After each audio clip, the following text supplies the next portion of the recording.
Hello friends, मी विजया आहिरे आणि माझ्याकडून सगळ्या माझ्या मैत्रिणींना विमेन्स डेच्या खूप खूप साऱ्या शुभेच्छा. महिला दिनांच्या तुम्हाला खूप साऱ्या शुभेच्छा. आणि आज किम्स हॉस्पिटल किंवा मानवता कॅन्सर हॉस्पिटल जे आहे नाशिकचं, तर तिथे महिलांसाठी फ्री चेकअप ठेवलेला होता आणि एक फ्री लेक्चरसुद्धा ठेवलेलं आलेलं होतं की गायनेकोलॉजिस्ट आलेला होता, तर त्यांचं लेक्चर होतं फ्रीमध्ये सगळ्या महिलांसाठी. आणि ते कशाबद्दल असेल हे तुम्हाला समजू शकता. कॅन्सर हॉस्पिटल म्हटल्यानंतर आजकाल जे प्रमाण वाढले, ब्रेस्ट कॅन्सर, सर्व्हिकल कॅन्सर, त्याच्यानंतर युरिन इन्फेक्शनचे प्रमाण वाढून गेलेलं आहे, त्याच्यानंतर पिरियड्स इरेग्युलरी, PCODचे प्रॉब्लेम्स, तर ह्या सगळ्या प्रॉब्लेम्सचे सोल्युशन्स काय आहेत, तुमचा डाएट कसा असला पाहिजे, तुमचं रुटीन कसलं असतं पाहिजे, तुम्ही काय केलं पाहिजे, काय नाही केलं पाहिजे, याच्यासाठीचं ज्या गायनाकोलॉजिस्ट होत्या, स्पेशालिस्ट होत्या, स्त्रीरोग तज्ज्ञ, त्यांचं लेक्चर ठेवण्यात आलेलं आहे.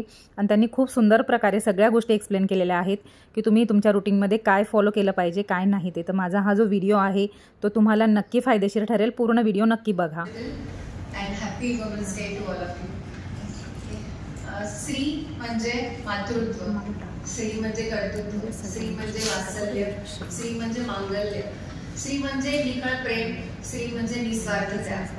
अशा ह्या असामान्य स्त्री शक्तीला मी डॉक्टर प्रणिता संघवी हार्दिक शुभेच्छा देते. आणि स्त्री म्हणजे सहनशक्ती सुद्धा, त्याग करणे, स्वतःला लास्ट प्रायोरिटी देणे, हे आपले उपजत गुण. त्यामुळे बऱ्याच वेळा काय करतो आपण, आपल्या हेल्थला इग्नोर करतो. काही सिम्पटम्स आपल्याला जाणवत असतील तरी त्यांना निग्लेक्ट करतो. आणि त्यामुळे काय होतं की छोटी गोष्ट ही मोठ्या आजाराचं रूप घेते.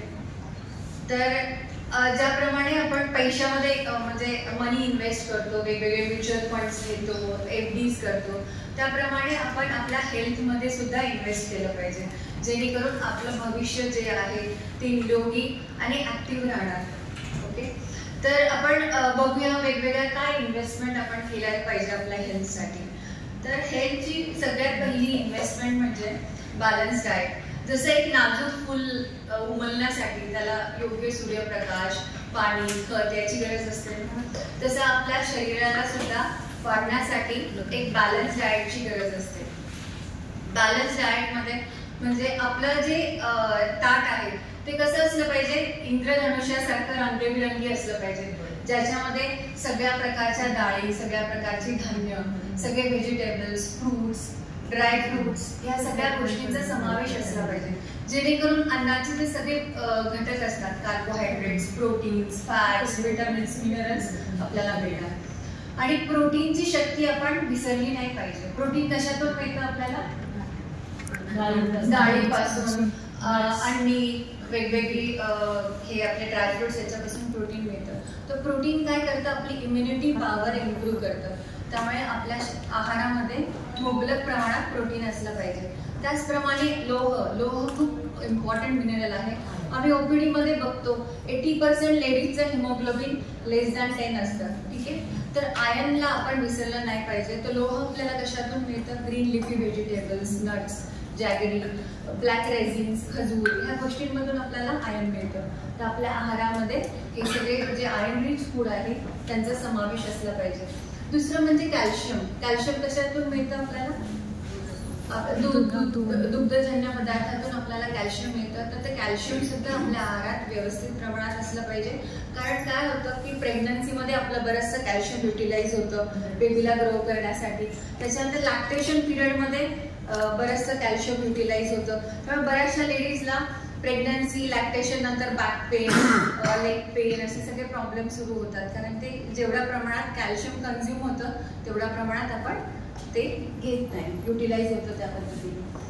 त्याचप्रमाणे पाणी खूप जास्त महत्त्वाचं आहे. कारण आपली बॉडी जी आहे ती 70 to 80% पाण्याने बनली आहे. त्याच्यामुळे ॲटलिस्ट 3 to 4 लिटर्स आपला वॉटर इनटेक असला पाहिजे. तर पाण्याने काय होणार की बरेचसे आजार आपण अवॉइड करू शकतो, जसे constipation, acidity, kidney stone, urine infection, हे बरेच आजार आपण पाणी व्यवस्थित पिल्याने कमी करू शकतो. त्याच्यानंतर सेकंड इन्व्हेस्टमेंट इज एक्सरसाइज. तर ॲटलिस्ट अर्धा तासाचं काही ना काही एक्सरसाइज केलं पाहिजे. इव्हन तुमचं वेट जरी कमी असेल, म्हणजे वेट जरी कमी असेल तरी ॲटलिस्ट अर्धा तासाचं एक्सरसाइज. का इम्पॉर्टंट आहे एवढा एक्सरसाइज? एक तर ज्यांचं वेट आहे त्यांना वेट कंट्रोल करण्यासाठी हेल्प करणार. त्याच्यानंतर तुमचे बोन्स, तुमचे मसल्स एक्सरसाइजमुळे स्ट्रॉंग होणार. तुमचे हार्ट एक्सरसाइजमुळे स्ट्रॉंग होणार, लंग्सची कॅपॅसिटी वाढणार, हेल्दी ओल्ड एज. येस, आपल्याला ओल्ड एज मध्ये जर का हेल्दी राहायचं व्हेरी गुड, तर one must exercise in the youth. तरच ते शेवटचं जो डिकेड आहे जिथं आपण धरून चालायचं का स्वतः चालायचं याचा निर्णय, हे मला आत्ता लक्षात आहे विथ माय एक्सरसाइजिंग. म्हणून मला थोडंसं माहिती आहे किंवा बाय. आता मी तर झिरो एक्सरसाइज पर्सन आहे. I have never exercise. मी फक्त वॉकिंगनेच वेट लॉस केलेला आहे. But exercise is the secret of a healthy old age. Healthy and active old age. So any form of exercise you can do. म्हणजे काही पण करू शकता, योगा, वॉक, झुंबा, जे तुम्हाला आवडतं, एखादा खेळ खेळायचा आहे, काही पण कोणत्याही फॉर्म मध्ये एक्सरसाइज तुम्ही करू शकता. थर्ड इम्पॉर्टंट इन्व्हेस्टमेंट जी आहे ती म्हणजे आपण सगळं फिजिकल हेल्थकडे लक्ष देतो, एक्सरसाइज करू, समजा डाएट व्यवस्थित घेऊ, पण मेंटल हेल्थ पण तेवढीच इम्पॉर्टंट आहे. जसं आपण डाएट प्रॉपर घेऊ तसे मेंटल हेल्थ व्यवस्थित राहण्यासाठी काय इम्पॉर्टंट आहे, पॉझिटिव्ह थॉट्स.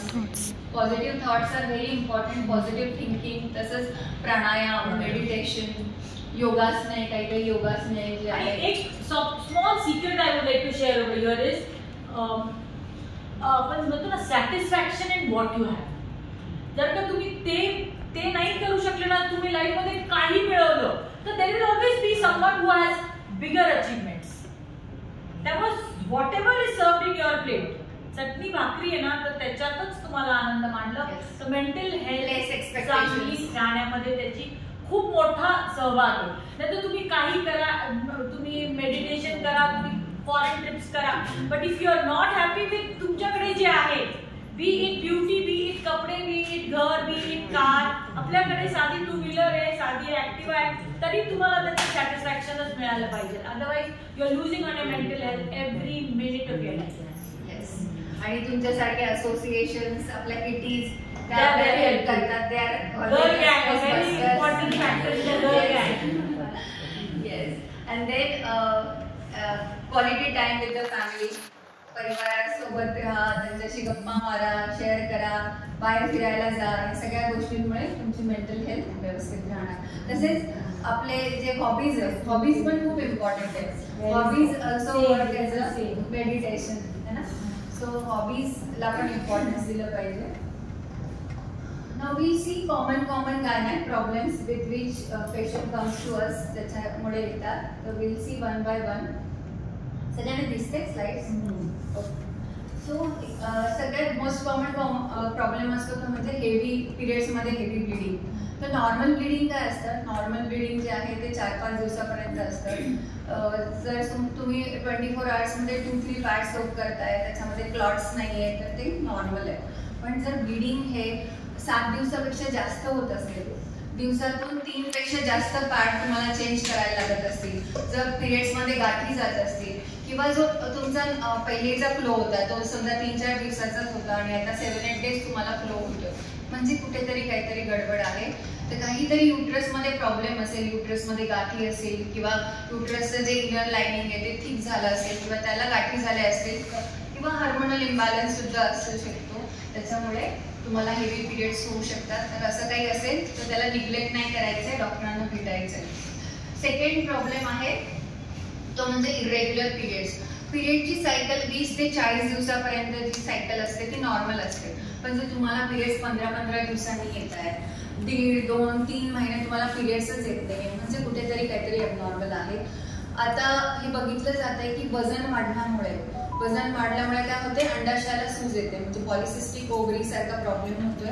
आणि त्याच्यामुळे काय होतं, हार्मोनल इम्बॅलन्स होऊन पिरियड्सचे 2-3 मंथ डिले होतात आणि त्याच्यामुळे सगळे प्रॉब्लेम्स फेस करायला लागतात.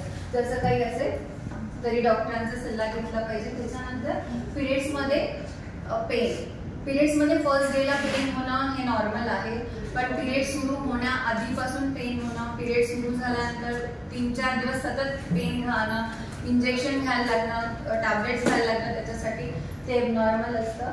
जर एंडोमेट्रियोसिस किंवा even calcium, vitamin D deficiency असेल तरी पण कधी कधी पिरियड्समध्ये खूप जास्ती पेन होतं ना. त्याच्यामुळे रेडनेस, इचिंग होत असेल प्रायव्हेट पार्ट्सला, म्हणजे कुठेतरी इन्फेक्शन आहे, हे व्हजायनल इन्फेक्शन, प्रायव्हेट पार्टचं इन्फेक्शन असू शकतं. तर ह्या गोष्टीला व्यवस्थित प्रॉपर ट्रीटमेंट घेऊन ट्रीट केलं पाहिजे. बऱ्याचदा काय होतं, डॉक्टर लिहून देतात 10 डेजचं मेडिकेशन, पण आपल्याला 2-3 दिवसात फरक वाटला, आपण काय करतो ते मेडिसिन ठेवून देतो, घेत नाही प्रॉपर कोर्स. त्याच्यामुळे काय होतं, रिकरंट इन्फेक्शन आपल्याला 2-3 महिन्याने परत इन्फेक्शन होणार. आणि आपण जर शोधलं नाही कारण की आपल्याला इन्फेक्शन का होतंय, की आपली इम्युनिटी कुठे कमी आहे का, आपण डाएटमध्ये प्रॉपर जे पाहिजे ते प्रोटीन्स विटामिन्स घेत नाहीये का, किंवा आपला डायबिटीज आहे का, हिमोग्लोबिन कमी आहे का. जर त्याची कारणं शोधली नाही तर ते इन्फेक्शन परत होत राहतं. आणि सारखं इन्फेक्शन झाल्याने सर्वायकल कॅन्सरची सुद्धा रिस्क असू शकते. त्यामुळे हे इन्फेक्शनचा जो पार्ट आहे तो आपण निग्लेक्ट नाही केला पाहिजे. म्हणजे युरिनरी ट्रॅक्टचे infection, vaginal infection, white discharge. Then urinary complaints, युरिनला सारखं जायला लागणं, युरिनमध्ये बर्निंग होणं, लोअर ॲब्डॉमेनमध्ये पेन होणं, खोकलं तरी युरिन होणं, युरिनमध्ये अर्जन्सी होणं, हे सगळे युरिन इन्फेक्शनचे सिम्पटम असू शकतात. तर ते पण आपण प्रॉपर अँटीबायोटिकने, पाणी भरपूर पिऊन, एक्सरसाइज, मला वाटतं योगाने सुद्धा तो एक्सरसाइज विथ द एज, बऱ्याच वेळा with the normal deliveries as आपला तो जो मसल टोन आहे तिथला पेल्विक फ्लोअरचा मसल टोन कमी होतो. तर त्याच्यामुळे किगल्स एक्सरसाइज वगैरे आपल्याला हेल्प करू शकतात. त्याच्यानंतर ओटीपोटामध्ये सतत दुखत राहणं, कधी कधी ओव्हरीमध्ये सिस्ट असतील, युट्रसमध्ये काही फायब्रॉइड्स असतील, तर अशामुळे पण ही गोष्ट होऊ शकते. त्याच्यासाठी सोनोग्राफी हेल्प करू शकते की काय प्रॉब्लेम आहे ते डिटेक्ट करण्यासाठी. Next, post menopausal bleeding. म्हणजे एकदा तुम्हाला मेनोपॉज आला, मेनोपॉज म्हणजे तुमचे पिरियड्स बंद झाले, त्याच्यानंतर थोडंसं जरी ब्लिडिंग झालं तरी त्याला निग्लेक्ट नाही करायला पाहिजे की थोडंसंच झालंय, पुढे जास्त झाल्यावर बघते. तर असं नाहीये, ते थोडंसं ब्लिडिंग सुद्धा पहिली साईन असू शकते युट्राइन कॅन्सरचं.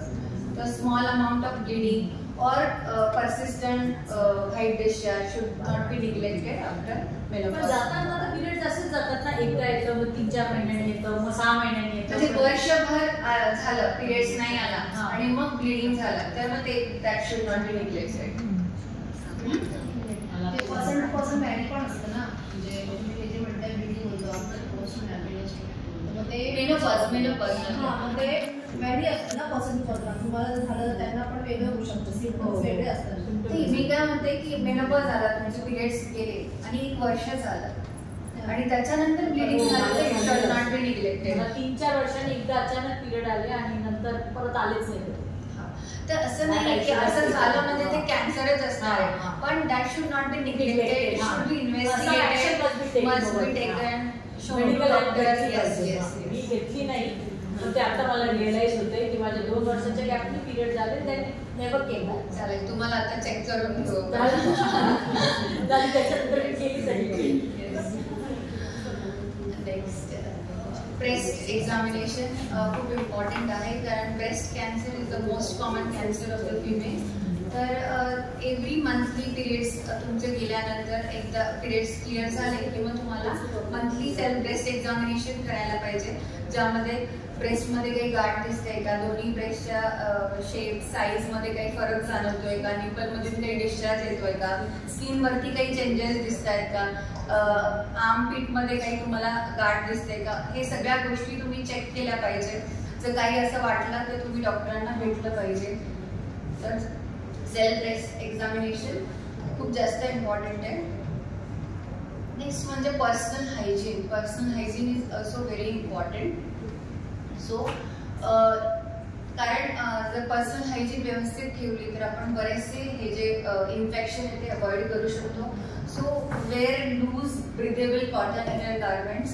आणि पर्सनल हायजीनसाठी असे काही फॅन्सी प्रॉडक्ट्स वगैरे, इंटिमेट वॉशेस वगैरे यूज करायची गरज नाही आहे. नॉर्मल माइल्ड सोप अँड वॉटरने तुम्ही क्लीन करू शकता. जेव्हा पण वॉश केलं तर त्याला ड्राय करा, टिश्यू पेपरने ड्राय करा, कारण जर ते तुम्ही ड्राय नाही केलं तसंच वेट ठेवलं, वेटनेसने तुम्हाला फंगल इन्फेक्शन होणार. मार्केटमध्ये इतके वॉशेस आलेले आहेत. Yes yes, there are waste, काहीच त्याची गरज नाहीये गरज. तर तुम्हाला ते फक्त ड्राय ठेवणं खूप गरजेचं आहे. जेव्हा पण तुम्ही वॉश कराल ते तिथे ड्राय करा.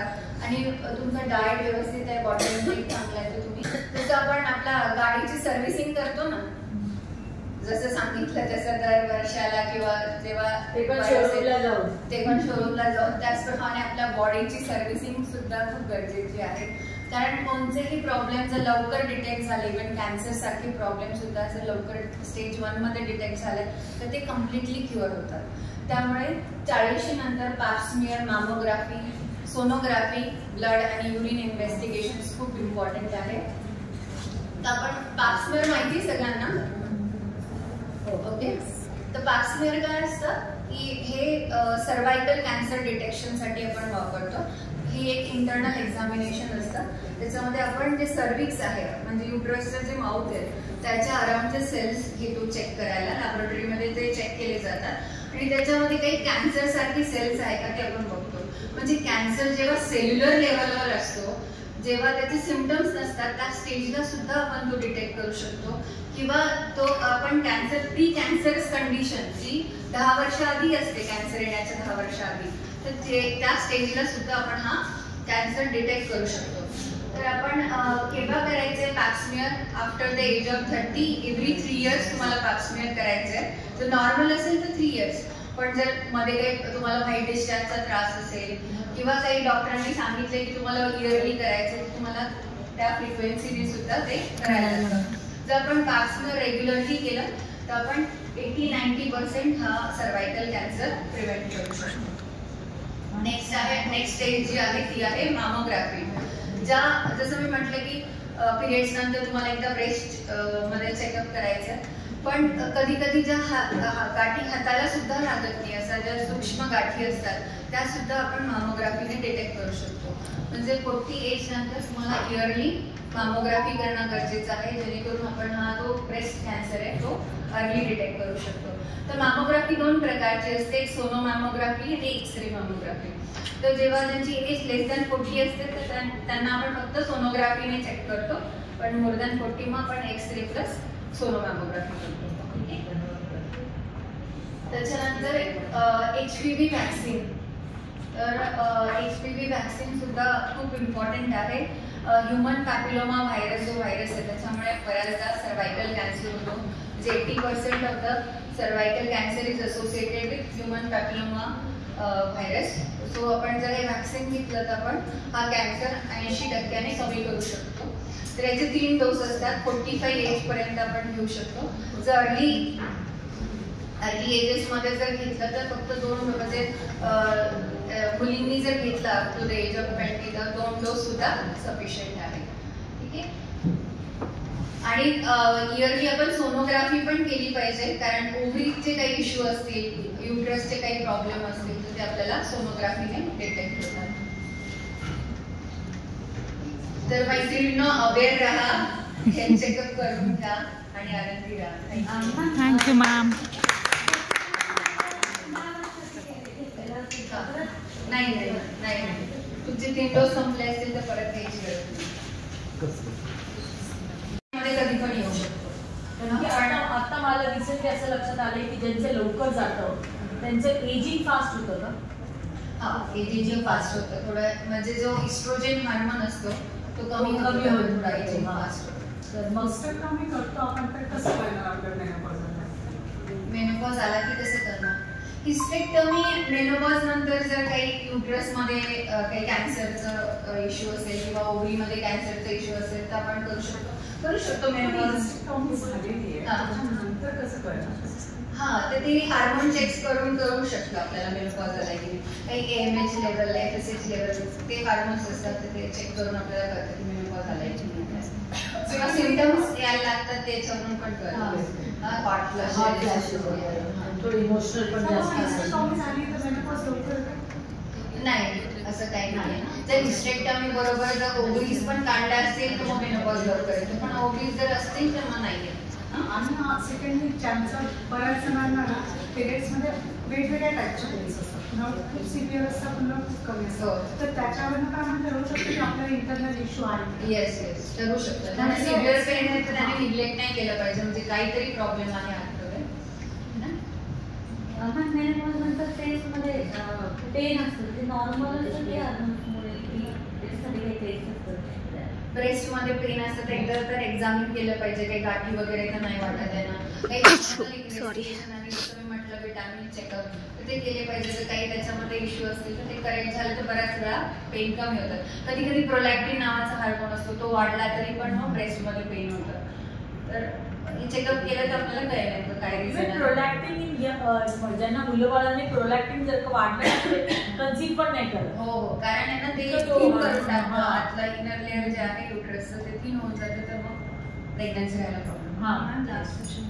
येस, क्लॉटिंग होतं हां. तर ते नॉर्मल क्लॉटिंग साईज किंवा ते थोडंसं नॉर्मल जाणं किंवा काय त्याच्यामध्ये काय नॉर्मल जाणं ठीक आहे, पण खूप जास्त मोठे मोठे क्लॉट जात असतील, खूप हेवी ब्लिडिंग असेल तर काय होतं, आपण बऱ्याचशा लेडीजला काय वाटतं की हा चांगलं आहे, क्लीन होत आहे वगैरे, तर असं नाही आहे. त्याच्यामुळे काय होतं हिमोग्लोबिन कमी होऊन जातं, त्याच्यामुळे मग सगळंच तीच मी म्हटलं की आपण सोनोग्राफी करून बघितलं पाहिजे. कधी कधी युट्रसमध्ये फायब्रॉइड्स असतील, युट्रसचे इनर लाइनिंग जे आहे ते थिक झालं असेल किंवा त्याच्यामध्ये काही पॉलिप्स असतात, कधी कधी हार्मोनल इम्बॅलन्स असतं, कधी कधी नुसतं इन्फेक्शन असतं, त्याच्यामुळे पण मॅम एक टॉपिक प्रेग्नेन्सी नंतर आय होप की मी हा जो व्हिडिओ बनवला, जे प्रणिता मॅमनी सगळ्या महिलांसाठी जो चांगला सल्ला दिला, तसं तर डॉक्टरांचा सल्ला आपण पहिले ऐकतो, बाकी काही ऐको न ऐको, तर तुमच्यासाठी हा सगळ्या महिलांसाठी फायदेशीर ठरेल अशी मी अपेक्षा करते.